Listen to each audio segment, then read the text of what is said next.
Trump के मारे लागो पर हवाई घुसपैठ हो गई है। जानेंगे क्या हुआ है। तो वहीं दूसरी तरफ बांग्लादेश के ऊपर क्या अब भारत का एक्शन शुरू हो गया है। जंगल में शेर की सैर और आसमान में बाज की नजर, ये कहावत आज अमेरिका के राष्ट्रपति डोनाल्ड ट्रंप के फ्लोरिडा स्थित मारे लागो रिसोर्ट पर हुई घटना को बयां करती है। 2 मार्च 2025 को 3 नागरिक विमानों ने इस रिसोर्ट के ऊपर प्रतिबंधित हवाई क्षेत्र में घुसपैठ की, जिसके बाद north American aerospace defence command यानी कि नोराड ने F-16 लड़ाकू विमानों को आसमान का पहरेदार बनाकर भेजा। इन जेट्स ने फ्लेयर्स का इस्तेमाल कर विमानों को बाहर खदेड़ा। ये घटना आंखों देखी कान सुनी की तरह चौंकाने वाली थी, लेकिन क्या ये कोई नई बात है? इतिहास की एक मिसाल से इसे समझें। मारे लागो ट्रंप का आलीशान ठिकाना है, सुरक्षा के लिहाज से नो फ्लाई जोन में आता है, फिर भी 3 विमानों ने इसकी हदें लांघ दी।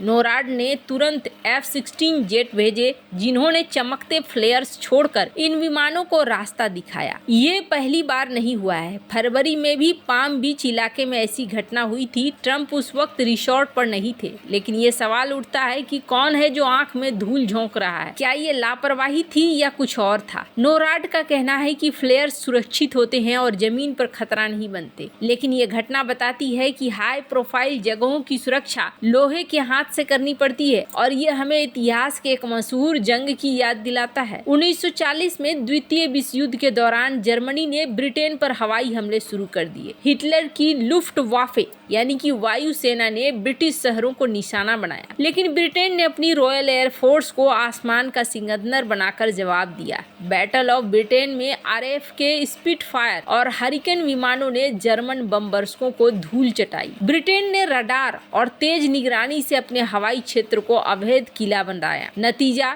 हिटलर को पीछे हटना पड़ा। आज अमेरिका का नोराड भी उसी तरह से चील की नजर रखता है। मारे लागो की घटना दिखलाती है कि आधुनिक तकनीक और ताकत से आसमान को सुरक्षित रखना कितना जरूरी है। जैसे ब्रिटेन ने अपने दुश्मनों को सबक सिखाया, वैसे ही अमेरिका कोई जोखिम उठाने को तैयार नहीं है। ये घटना सिर्फ एक हादसा नहीं बल्कि एक चेतावनी है। ट्रंप जैसे बड़े नेता की सुरक्षा में चूक लालच बुरी बला की तरह भारी पड़ सकता है। पाम बीच के आसपास बार बार होने वाली ऐसी घटनाएं बताती हैं कि हर चिमकते सिक्के का दूसरा पहलू भी होता है। सुरक्षा जितनी चमकदार होती है उतनी नाजुक भी हो सकती है। भारत जैसे देश जो अपनी नौसैनिक और हवाई ताकत बढ़ा रहे हैं, उन्हें इसे सबक की तरह देखना चाहिए। जो वक्त से आगे चलता है वही इतिहास लिखता है। अमेरिका अब शायद अपनी हवाई सुरक्षा को और सख्त करेगा। मारे लागो पर यह हादसा आंख खोलने वाला है।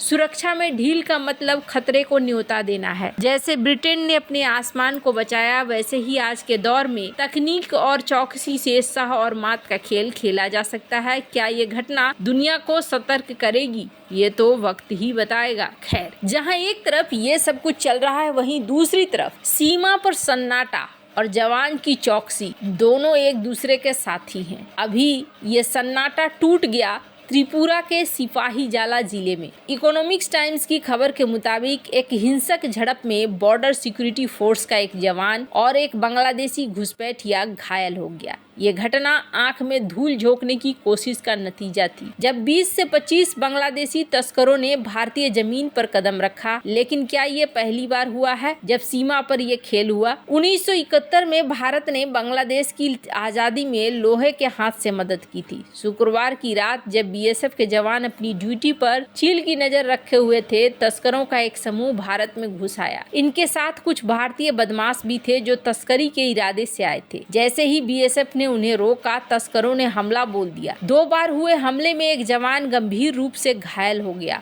और हथियार छीनने की कोशिश हुई। जवाब में जवान ने आत्मरक्षा में पैग गैर घातक हथियार से एक राउंड फायर किया, जिससे एक बांग्लादेशी तस्कर घायल हो गया। दोनों को अस्पताल ले जाया गया। BSF ने कहा कि हमारी चौकसी ने उनकी चाल को नाकाम कर दिया और इसके बाद ये देखने को लगता है कि यहाँ खतरा मंडरा रहा है। 1971 में भारत और बांग्लादेश का रिश्ता दोस्ती का पैमाना बन गया था। उस वक्त पाकिस्तान की सेना ने पूर्वी पाकिस्तान में जुल्म ढाए। भारत ने संकट में साथी बनकर न सिर्फ शरण दी बल्कि अपनी सेना भेजकर बांग्लादेश की आजादी की लड़ाई लड़ी। दिसंबर 1971 में भारतीय सेना ने ढाका पर कब्जा किया और पाकिस्तान को धूल चटाई। यह लोहा लोहे को काटता है और जीता जागता सबूत था। भारत की ताकत ने एक नए देश को जन्म दिया, लेकिन आज उसी सीमा पर तनाव है। जहां कभी दोस्ती की मिसाल कायम हुई थी, वहां अब आंख दिखाने की नौबत आ गई। यह झड़प सिर्फ एक हादसा नहीं है बल्कि एक संकेत है। भारत और बांग्लादेश के बीच 4096 किलोमीटर की लंबी सीमा पर आंख में आंख डालकर चौकसी बहुत जरूरी है। बीएसएफ ने गैर घातक हथियारों का इस्तेमाल कर अपनी नीति दिखाई। नुकसान कम, सुरक्षा ज्यादा, लेकिन बार बार होने वाली ऐसी घटनाएं बताती है कि यहाँ पर चीजें मुश्किल भरी है। अगर बांग्लादेश को देखें तो बांग्लादेश के साथ अभी एक अलग ही सीन है। यूनुस कोशिश कर रहे हैं उन सारी यादों को मिटा देने का जिसमें भारत का नाम है। हालांकि उनका ध्यान इस वक्त बाकी किसी चीज पे नहीं है। उनका ध्यान इस चीज पर बिल्कुल नहीं है कि मुझे अपने देश की अर्थव्यवस्था को किस तरीके से सुधारना है। अमेरिका के प्रतिबंधों का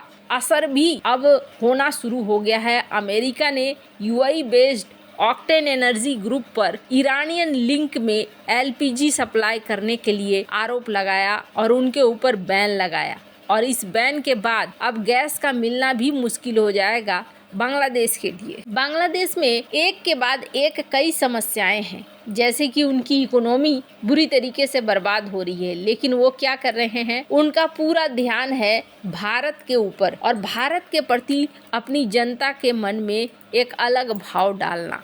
अभी बार बार कुछ चीजें देखने को मिल रही है, जैसे कि शेख मुजीबुर रहमान को इन्होंने बांग्लादेशी किताबों से हटा दिया, और बांग्लादेशी किताबों से हटाने के बाद उनकी यादों को वो समाप्त कर ही रहे हैं। उसके साथ साथ शेख हसीना को भी किताबों से हटा रहे हैं और भारत का नाम भी हटा रहे हैं कि भारत ने कभी इनकी मदद करी थी। कहते हैं ना, सांप को दूध पिलाना कभी कभी भारी पड़ जाता है, और यही हाल अब बांग्लादेश का हो रहा है। अमेरिका ने यूएई की कंपनी ऑक्टेन एनर्जी ग्रुप पर प्रतिबंध लगा दिए क्योंकि उसने ईरान से जुड़े रास्तों से बांग्लादेश को एलपीजी की सप्लाई। और एक बड़ा सवाल है कि क्या सस्ते के चक्कर में बांग्लादेश आग से खेल रहा था। इतिहास में ऐसा भी हुआ है जिसमें अफीम व्यापार के लालच में चीन को उलझाया और खुद मुसीबत में फंस गया था। ऑक्टेन एनर्जी ने पिछले साल अक्टूबर में 40,000 टन एलपीजी की खेप बांग्लादेश के चटगांव बंदरगाह पर उतारी थी। जहाज का नाम था गैस जीएमएस और दस्तावेजों में लिखा गया कि ये माल यूएई से आया, लेकिन बांग्लादेश के एलपीजी ऑपरेटर एसोसिएशन ने चील की नजर रखते हुए शक जताया कि यह गैस ईरान से लाई गई थी, एक ऐसा देश जिस पर अमेरिकी प्रतिबंध है।